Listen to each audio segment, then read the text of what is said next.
Hello and welcome to the second episode of the series of podcasts dedicated to medieval Asia. Glad to be back. We're continuing our exploration of pivotal moments in history. Right. And today we're turning our attention to the Battle of Talas. Yes, in 751 CE. A clash between two really formidable empires, the Tang Dynasty of China and the Abbasid Caliphate.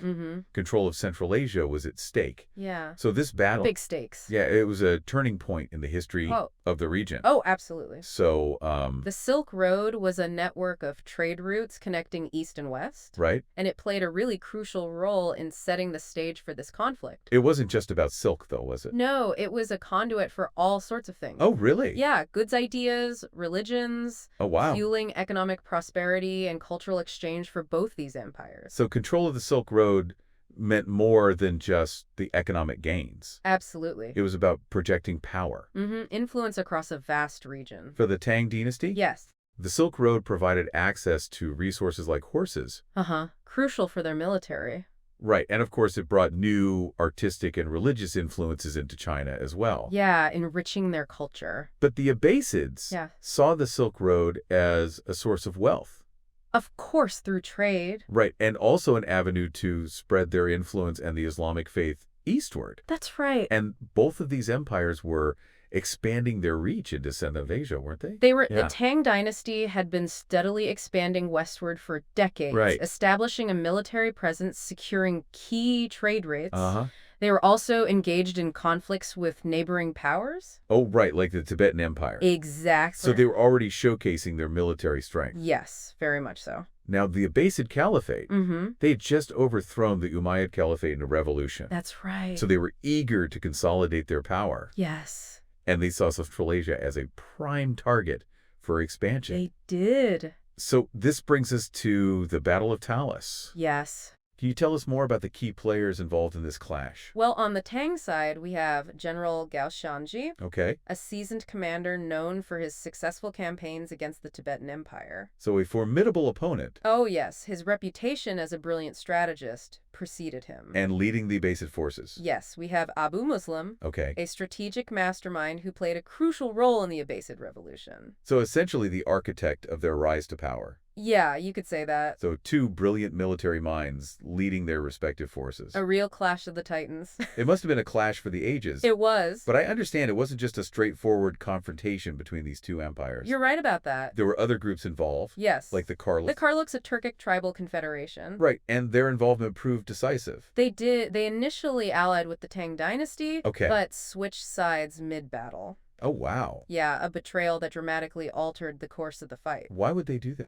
Well, the exact reasons for their defection remain a subject of debate among historians. It really highlights the complex and often volatile nature of alliances in ancient warfare, doesn't it? I think so. Shifting loyalties driven by self-preservation or the promise of riches or even internal tribal politics were not uncommon. So the stage was set for a monumental clash. It was. Two powerful empires vying for control of Central Asia, each led by a brilliant general and a crucial third party whose loyalty was far from guaranteed. Right. Can you paint a picture of how this epic battle unfolded? Well, the battle took place near the banks of the Talas River, hence the name. Right. And those initial engagements resulted in a stalemate. So neither side could gain a decisive advantage? No, they couldn't. Okay. Days of intense fighting ensued. Wow. Both sides demonstrating remarkable military prowess.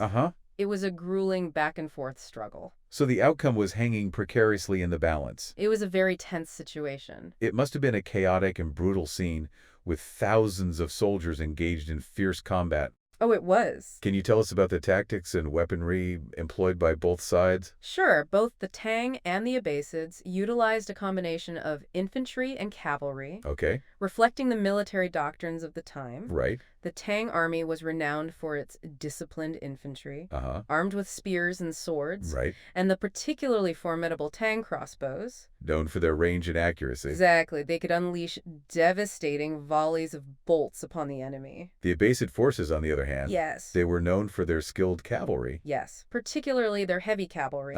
Which was used to outmaneuver and break through enemy lines. That's right. So their swiftness and the ferocity of their charges made them a force to be reckoned with. They were very much so. These contrasting strengths and tactical approaches must have made for some truly epic confrontations on the battlefield. Oh, they did. But as you mentioned earlier, a pivotal event changed the course of the battle. It did. The Karluk's betrayal. Yes.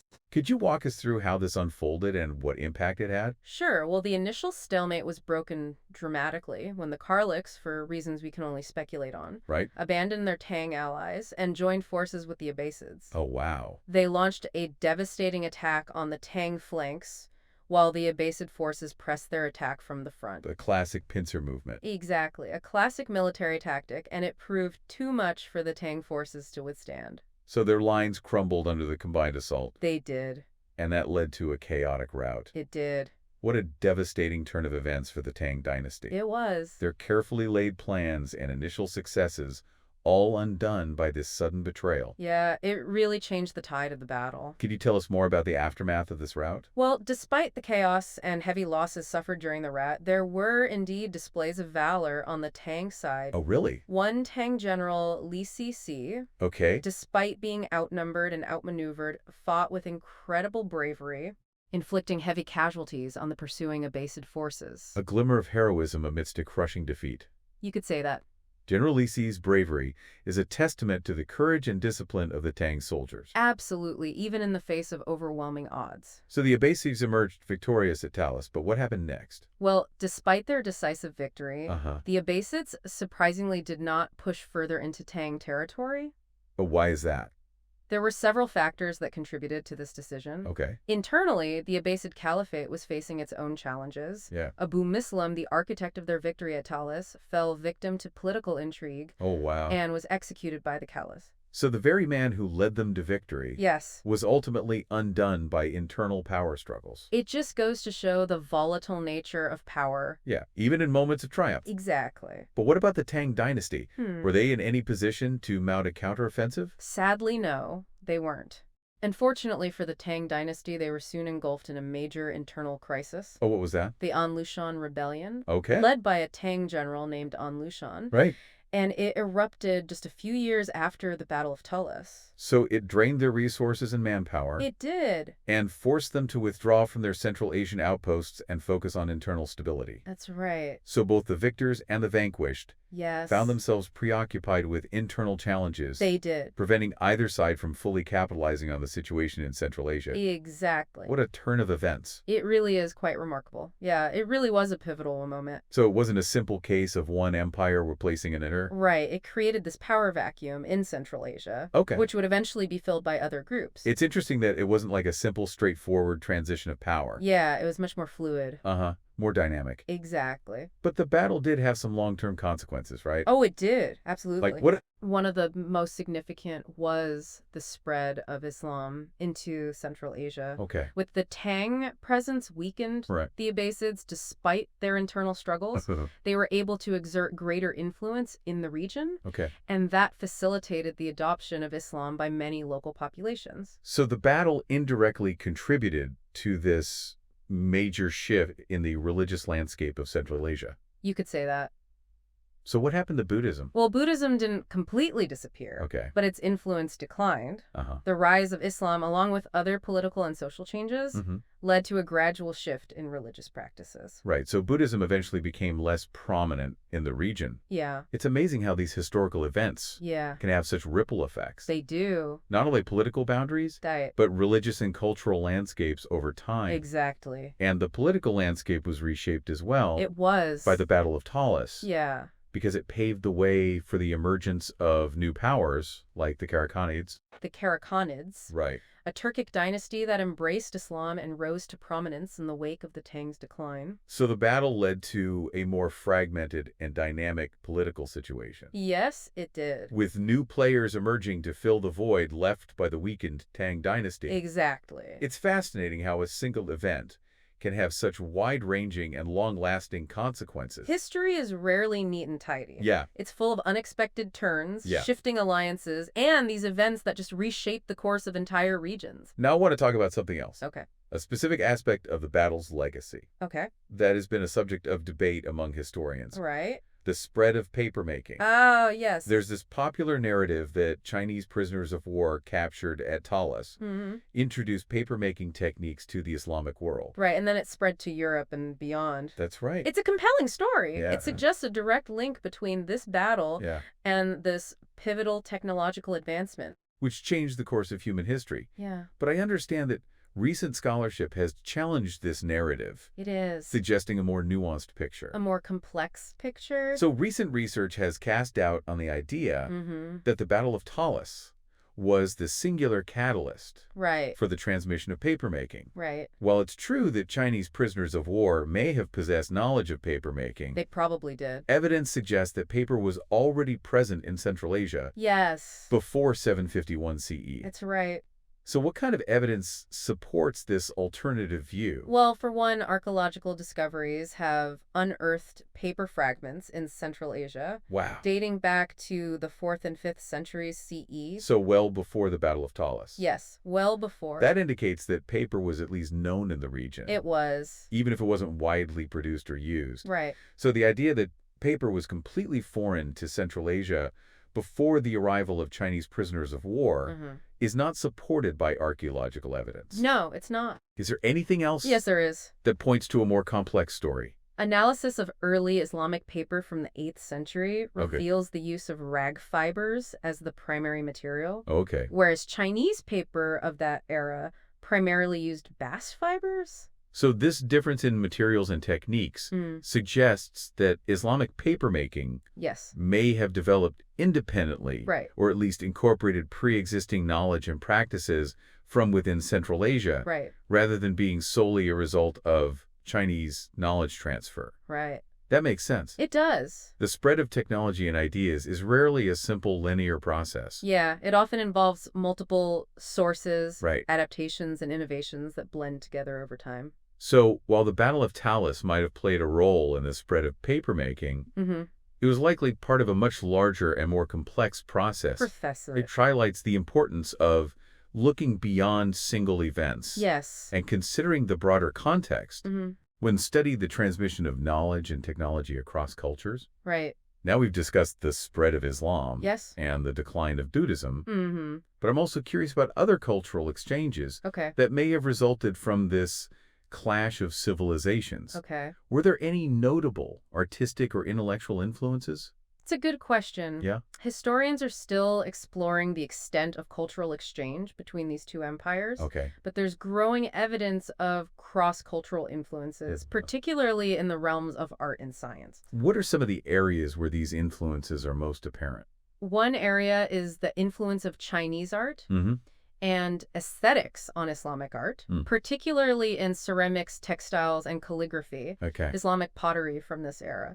Sometimes incorporated Chinese motifs and techniques. Suggesting an exchange of ideas between artisans. It does. And some scholars also believe that the development of cursive Islamic calligraphy may have been influenced by Chinese brushwork techniques. That's fascinating. It's a reminder that even in times of conflict, artistic and intellectual ideas can transcend borders and inspire new forms of expression. Yeah, they can. It's a testament to the enduring power of human creativity. And the interconnectedness of cultures. Absolutely. And the flow of ideals wasn't just one way. Islamic scientific and mathematical knowledge also found its way into China through the Silk Road, even after the Battle of Talas. So even amidst conflict, there was a recognition of the value of knowledge from other cultures. Exactly. It speaks to the enduring human desire to learn and explore regardless of political boundaries. Yeah, I think that's a very insightful observation. Thank you. The Battle of Talas, while a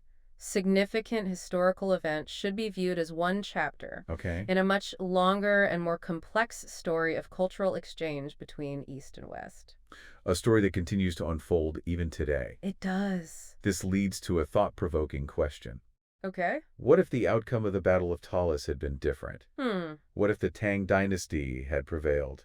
That is a fascinating question. How might the religious, cultural, and political landscape of Central Asia look different today? A Tang victory might have slowed the spread of Islam into Central Asia and perhaps maintained Buddhism's prominence for a longer period. Right. The political dynamics of the region would likely have been very different as well. These are all hypothetical scenarios, of course. Yes. But they highlight the importance of the Battle of Talas as a turning point in history. It was. It wasn't just a clash of armies. It was a clash of cultures, ideologies, and destinies. It really was. Repercussions of which are still felt today. Absolutely. Yeah, it's amazing to think about all the ripple effects. It really is. That emanated from this one battle and how those ripples are still shaping our world today. Yeah. It's pretty wild. It's a reminder that the echoes of the past are always present. They are influencing the world we live in, even if we don't always realize it. Right. So as we wrap up this deep dive into the Battle of Talas,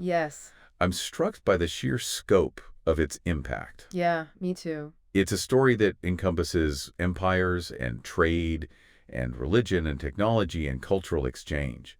It's truly a microcosm of history itself. I think that's a great way to put it. It really underscores the importance of studying history. Yes. Not just as a collection of names and dates, but as a way to understand the complex forces that have shaped our world and continue to influence our present. I agree. By delving into the past, we gain a deeper appreciation for the present. We do. And a more informed perspective on the challenges and opportunities that lie ahead. Absolutely. We can see the patterns and continuities that connect us to those who came before. And recognize that history is not just this static record, but this dynamic process that shapes our understanding of ourselves and the world around us. I think that's beautifully said. Thank you. It really is all connected. The Battle of Talas serves as a powerful reminder that history is a tapestry, woven from countless individual stories, triumphs and tragedies. It's a story of human ambition, resilience, ingenuity, and the enduring quest for knowledge and connection. Couldn't have said it better myself. To our listeners, we invite you to continue exploring the fascinating world of medieval Asia. Yeah, there's so much more to discover. There are so many untold stories waiting to be unearthed. Exactly. And as you delve deeper into this rich and complex history, remember to question assumptions, challenge narratives, and always seek multiple perspectives. Very important. History is not a singular fixed narrative, but an ongoing dialogue between the past, present, and future. It's a conversation that never ends. Thank you for joining us on this deep dive into the Battle of Talas. It was my pleasure. We hope you found it insightful and engaging. I hope so too. We encourage you to share your thoughts and questions about this episode in the comments. Yes, please do. And be sure to subscribe and follow us for more deep dives into fascinating historical events. We'd love to have you join us again.